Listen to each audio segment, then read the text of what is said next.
فاتحة إلى حضرة حبيبنا وشفينا قرة أعيننا مولانا محمد صلى الله عليه وسلم أرواح آبائه وأمهاته وإخوانه من الأنبياء المرسلين وآل كلين منهم الصحابة أجمعين والملائكة المقربين سادتنا الصوفية المحققين أينما كانوا والصديقين الشهداء الصالحين العارفين بالله المقربين عند الله جميع شيخنا الشيخ من وصانا خير أيمن أنسانا سامي دعاء جميع آبائنا وأمهاتنا جدادنا جداتنا وسلم فرنا شيئا لنا لهم الفاتحة. أعوذ بالله من الشيطان الرجيم. بسم الله الرحمن الرحيم. الحمد لله رب العالمين الرحمن الرحيم مالك يوم الدين إياك نعبد وإياك نستعين اهدنا الصراط المستقيم صراط الذين أنعمت عليهم غير المغضوب عليهم ولا الضالين آمين. Halaman 40 bawah. Asy-Syafi'i al-adibul lughawi. Al-adib al-lughawi. Asy-Syafi'i al-adib al-lughawi.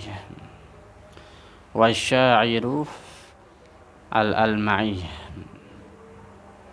Kalau dibaca nyambung, Asy-Syafi'iyul adibul lughawi wasya'iru al-alma'i. Asy-Syafi'i itu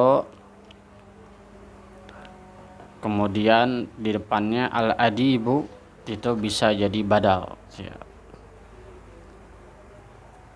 seseorang yang beradab. Al-adibu bukan sifat tapi badal. Al-adibu yaitu seseorang yang beradab. Adib beradab atau ahli, bukan beradab tapi adib itu ahli adab. Adab itu bukan cuma tata krama tapi disiplin ilmu, Jadi kalau orang dulu nyebut adab bukan tata krama doang, bukan cuma sopan santun. Kalau kita adab itu bahasa Indonesia sopan santun. Kalau di keilmuan adab itu bukan cuma sopan santun tapi orang yang belajar bahasa, belajar fikih, belajar tafsir itu namanya adib, Makanya orang-orang yang punya pelajaran itu orang-orang yang disebut beradab gitu. Berarti adab itu enggak sekedar tata krama tapi juga harus ada ilmunya. Makanya orang banyak kecelek, banyak yang salah, Seperti kata-kata begini, kata-kata bijaksana. Kami lebih menghargai orang yang beradab daripada orang yang berilmu. Itu salah begitu, Jadi orang yang beradab haruslah pakai ilmu. Kalau nggak pakai ilmu nggak bisa dibilang beradab, karena adab itu harus pakai ilmu, Harus ada disiplinnya. Belajar dulu bahasa, belajar dulu gramatika Arab, nahwu, sharaf, balaghah, mantik, Baru dia bisa disebut adib kalau dalam bahasa Arab, Jadi bukan cuma akhlak, beda sama akhlak. Kalau akhlak tata krama. Jatuhnya akhlak itu tata krama, Orang yang punya husnul khuluq, Tata kramanya bagus, akhlaknya bagus, Tapi kalau adib bukan cuma tata krama, tapi keilmuan, disiplin keilmuan. Makanya nggak bisa dikatakan kami lebih menghargai orang beradab daripada orang berilmu. Enggak. Adab itu bagian dari ilmu. Makanya tanpa ilmu nggak bisa dikatakan beradab.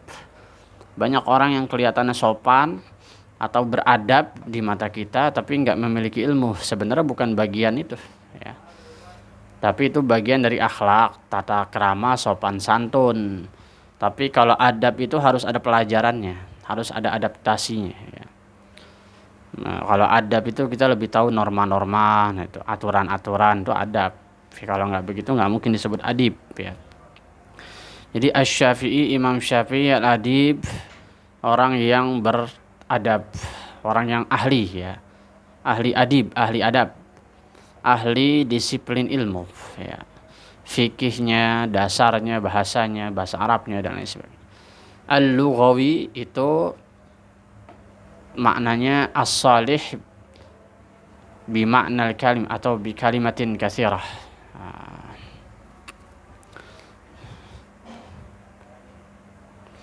Atau as-salih bi lughatin katsirah. As-salih bi lughatin katsirah. Al-lughawi itu orang yang bahasanya bagus, Al-lughawi orang yang bahasanya bagus, lughawi, Lughawi diambil dari kata lagha, bahasa. Lughat, bahasa, bukan cuma bahasa dalam arti bahasa Arab, bahasa Indonesia, bahasa Inggris, bukan, tapi dialek ya. Cara ngomongnya itu bagus, lughawi ya. Jadi as-salih bilughatin katsirah dalam kamusnya itu. Jadi al-lughawi adalah orang yang baik dalam berbahasa yang banyak, atau orang yang pengetahuan bahasanya banyak, bagus, dan cara menyampaikannya baik, itu lughawi. Itu disebut ahli bahasa kalau dalam ilmu adab ya.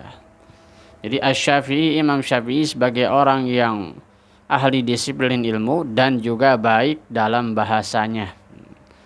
Dan bahasanya itu harus banyak dialeknya, mantiknya apa? Dialeknya itu bahasa Arab dari suku A, suku B, suku C ya. Tahu beberapa bahasa dari beberapa suku di Arab ya. Sebagaimana Quran juga itu berbicara kadang-kadang dengan logatnya Quraisy, kadang-kadang dengan logat Hawazin, kadang-kadang dengan logat Huzail dan lain sebagainya ya. Jadi enggak satu suku, makanya bahasa Arab dikatakan apa namanya, Al-Quran diturunkan unzila ala atau yunzalu ala sab'ati ahruf ya. Al-Quran atau unzila, anzala, yunzil, unzila. Al-Quran unzila ala sab'ati ahruf. Al-Quran itu diturunkan memiliki 7 ahruf, 7 huruf, 7 bahasa, 7 dialek ya. Wasyairu al-alma'i, wasyairul alma'i, wasyairul alma'i. Wasyairu dan ahli syair, al-alma'i. Al-ma'i dalam kamus az-zaki, yang cerdas ya, cemerlang, cerdas. Jadi seorang penyair yang cerdas, yang cemerlang. Apa hubungannya syair sama cerdas? Banyak hubungannya ya. Jadi kalau belajar syair itu harus cerdas. Kalau nggak cerdas nggak bisa belajar syair. Syair apa? Apakah syair-syair nyanyian? Bukan. Syair-syair itu yang dimaksud adalah syair tentang uslub bahasa atau asal muasal bahasa. Ya. Jadi kalau kita belajar beberapa ilmu itu nanti ada syawahid disebutnya. Sebagaimana kita belajar misalkan kitab Alfiyah Ibnu Malik ya. Terus kemudian disyarah oleh Ibnu Hisham misalnya. Awdahul Masalik itu di dalam syarah tersebut Ibnu Hisham itu menuliskan syawahid ya. Apa itu saksi-saksi ya. Saksi-saksi yang dimaksud adalah bahasa ini bisa dipakai untuk itu. Nah, saksinya itu pakai syair. Jadi orang-orang ahli syair itu menunjukkan bahwa dia itu ahli bahasa Arab asli ya. Dari syair tersebut menunjukkan bahwa kalimat ini bisa digunakan dalam kata-kata ini ya. Begitu ya. Makanya dalam Jurmiyah nanti ada wa idzan fi syi'ri khassah kan gitu. Wa idzan fi syi'ri khassah. Kemudian huruf idzan di dalam syair khusus ya. Seperti kita nawasib tuh, ambil nawasib ada 10, an, lan, idzan, kai, wala mukai, wala muljuhud kan gitu. Wa hatta wal jawabul bil fa'i wal wawi wa au. Kemudian ambil jawazim lam, walamma, wa alam, wa alamma kan gitu. Wa in, wa ma, wa man, wa mahma kan. Nanti ada wa idzan fi syi'ri khassah. Jadi ada kalimat-kalimat yang khusus di syair. Atau begitu juga harokat. Harokat kalau lagi mentok di syair-syair tertentu maka dia bisa berubah. Seperti kita baca ratib. Ya. Tubna ilallah batinan wa zahir. Ya kan? Amanna billah wal yaumil akhir. Kita pakai akhir. Kemudian tubna ilallah batinan wa zahir. Wa zahirnya mengikuti akhir tadi. Maka harokat nasabnya itu diganti. Ya. Padahal aslinya batinan wa zahira, batinan wa zahira, batinan halnya secara batin, wa zahiran dan halnya secara nampak. Tapi wa zahiran kita baca wa zahir. Nah, itu namanya syair ya. Mengikuti wazan-wazan atau patokan-patokan ujung seperti pantun nah itu. Kalau B B B B, kalau A A A ya.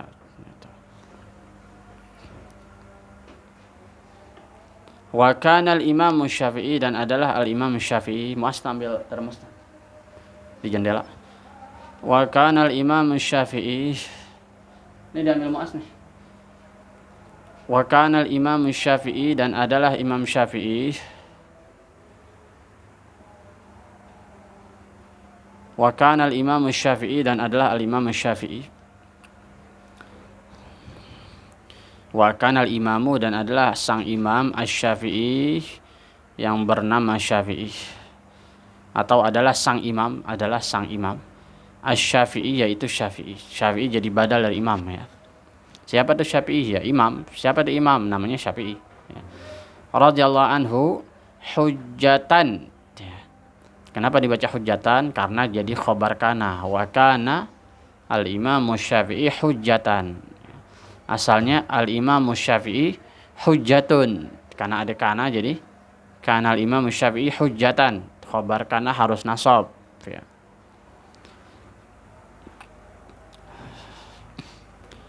Fil lughati, di dalam bahasa, bahasa atau dialek ya. Karena Imam Syafi'i faktanya nggak ada bahasa Inggrisnya, nggak ada bahasa Indonesianya, nggak ada bahasa negara lain ya. Ada negara-negara di timur cuman tetap unsurnya Arab ya. Makanya yang dimaksud lughat ini bukan bahasa tapi dialek. Fil lugha, di dalam bahasa maksudnya dialek. Wal adabi, nah ini adab nih mufradnya adab ya. Kalau dalam kitab Mbah Hasyim tuh adabul alim, adabu tuh. Adabu panjang. Tapi kalau ini adab, ini mufrad ya. Wal adabi, dan adab disiplin ilmu, artinya disiplin ilmu kalau adab. Wasyi'ri, dan syair ya. Hati-hati jangan salah harokat. Kalau sya'ri rambut, kalau dibaca wasya'ri nanti rambut. Kalau syi'ri syair ya. Syair itu ya syair. Padahal kalau syair itu bahasa Arab artinya orang yang bersyair ya. Tapi kalau bahasa Arab syair itu syair ya. Kama kana, kama sebagaimana kana beliau adalah kama sebagaimana kana adalah beliau Imam Syafi'i hujjatan ya. Kananya itu mengandung Syafi'i ya. Kana kembali ke Syafi'i, karena mengandung domir apa? Mengandung domir apa kana? Kana yakunu kaunan. Kana yang pertama apa domir? Huwa. Maka kana kembali ke Imam Syafi'i, kan ada huwanya, huwa Imam Syafi'i. Kama sebagaimana kana adalah siapa? Huwa, dia Imam Syafi'i. Hujjatan lagi, bukan hujjatun. Hujjatan jadi khobar. Hujjatan, hujjah itu apa sih? Argumentasi. Imam Syafi'i saking seringnya berargumentasi, maka dia disatukan dengan sifatnya itu, argumen ya. Ya. Sama kayak begini. Apa ya? Jadi ada nama atau julukan yang disandarkan ke pekerjaannya. Ya. Nah ini di sini Imam Syafi'i itu sebagai hujah. Sebenarnya bukan Imam Syafi'i sebagai hujah, tapi Imam Syafi'i ahli hujah. Gitu. Imam Syafi'i ahli hujah, karena hujah itu benda. Hujah itu artinya argumentasi. Hujah. Ya. Dihujat, diargumen, dihujat, didebat. Hujah. Ya. Hujah itu kayak misalkan Nabi Isa dipertuhankan. Kemudian nanti di hari kiamat Nabi Isa berhujah, berargumen bahwa saya ini bukan Tuhan dan saya berlepas diri dari penyembahan umat-umat saya. Itu namanya hujah. Begitu juga Quran, waj'alhu lana hujjatan. Atau dalam doa lain, waj'alhu hujjatan lana la hujjatan alina. Ya Allah, jadikanlah Quran ini hujah untukku, bukan hujah atasku. Nah, bedanya apa tuh? Hujjatan lana la hujjatan alaina. Ya Allah, jadikanlah Quran itu hujah untukku, bukan hujah atasku. Maksud apa dah? Jangan sampai Al-Quran ini berargumen gara-gara apa? Jangan sampai Al-Quran ini berargumen atas dosa kita gitu. Kalau ala itu negatif, tapi kalau li itu positif. Jadikanlah Quran ini argumen untukku, untuk membelaku. Jangan sampai Al-Quran ini menjadi argumen atas dosa-dosaku gitu.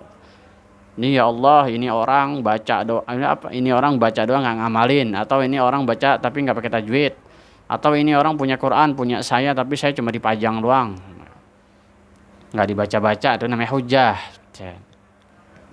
Tapi kalau hujatan li, hujah untukku, maksudnya ya Allah ini orang baca, saya mengamalkan juga, bacanya juga bagus, ya. Sering dibaca di dalam sholat, ya Allah berikanlah dia syafaat, ya. Hak syafaat. Itu hujah namanya. Jadi Imam Syafi'i itu adalah hujah itu sendiri, ya. Saking apa yang saking melekat, ya.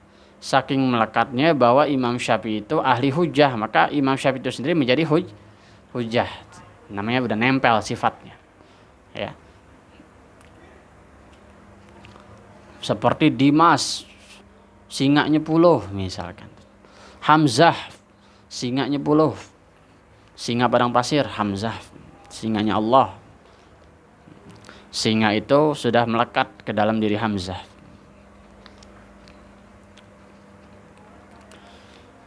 Jadi sifatnya ya atau pekerjaannya. Karena Imam Syafi'i hujjah fil fikhi, di dalam fikih, wal hadisi, dan di dalam hadis. Jadi Imam Syafi'i hadisnya juga sahih, jangan dianggap enggak sahih, ya. Hadis Imam Bukhari ya memang tidak menyebutkan secara langsung bahwa Imam Bukhari mengambil dari Syafi'i, tapi Imam Bukhari mengambil dari Maliki hadis-hadisnya, ya. Tapi apa yang dipakai oleh Bukhari, apa yang dipakai juga oleh Imam Syafi'i. Jadi sama-sama sahih. Makanya mazhabnya Imam Bukhari itu Syafi'i. Mazhabnya Imam Bukhari itu Syafi'i. Ya. Cuman Imam Bukhari tidak menyebutkan bahwa dia ngambil hadis dari Syafi'i. Dia ngambil hadis dari Malik. Ya. Tapi mazhabnya nggak Syafi'i. Maka tidak disebutkan secara langsung bahwa dia mengambil dari Muhammad bin Idris. Dia mengambilnya dari Malik atau dari orang-orangnya Malik. Itu Bukhari. Jadi Imam Syafi'i juga hadisnya bagus, sahih, ya. Wal usuli, dan usul. Apa itu usul? Usul itu ada ilmu fikih, ada usul fikih, ya. Kalau ilmu fikih itu cabang. Kalau usul fikih, usulnya itu adalah ilmu yang lahir setelah adanya ilmu fikih. Setelah ilmu fikih ini bercabang, maka dibikinlah usul, ya. Konsensus atau apa ya, asas-asas, dasar-dasar usul, ya. Jadi setelah ilmu fikih ini bercabang-cabang bentuknya, maka dibikinlah usul, ya. Dan dalam riwayat yang pertama kali membuat buku tentang usul fikih itu Imam Syafi'i, ya. Bukan ilmunya, kalau ilmunya dari zaman Abu Hanifah udah ada. Tapi yang pertama kali mencetuskan buku tentang usul fikih adalah Imam Syafi'i. Usul itu apa? Ya usul itu cara pengambilan hukum. Ya. Ya. Ini bisa jadi haram, bisa jadi makruh, bisa jadi mubah, dilihat dari mananya. Itu namanya usul. Ya. Tapi kalau hukum-hukumnya itu bercabang, haram, ya apalagi halal, atau mubah, makruh, ya, yang 5 itu. Tapi kelima hukum itu diambil dari usulnya, ya. Bagaimana tentang sesuatu barang yang belum ada zaman dulu, adanya zaman sekarang, itu ditarik usulnya, dibikin kaidah-kaidahnya, itu namanya usul. Jadi kalau fikih itu hukumnya, kalau usul itu kaidah-kaidah untuk mengambil hukum, usul. Wa'tarafa, dan mengetahui. Wa'tarafa, dan mengetahui. Wa'tarafa sama dengan arafa ya'raf, arafa ya'rifu, ya, mengenal. Tapi kalau arafa ya'rifu itu mengenal, ya.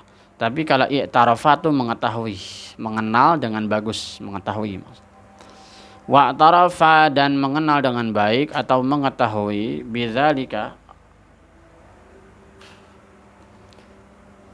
bidzalika akan hal tersebut.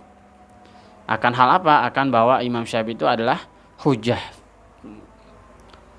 Siapa? Al-mutaqaddimuna, fa'ilnya tuh. Al-mutaqaddimuna, orang-orang terdahulu, mutaqaddim. Orang-orang yang hidup duluan tuh. Terdahulu.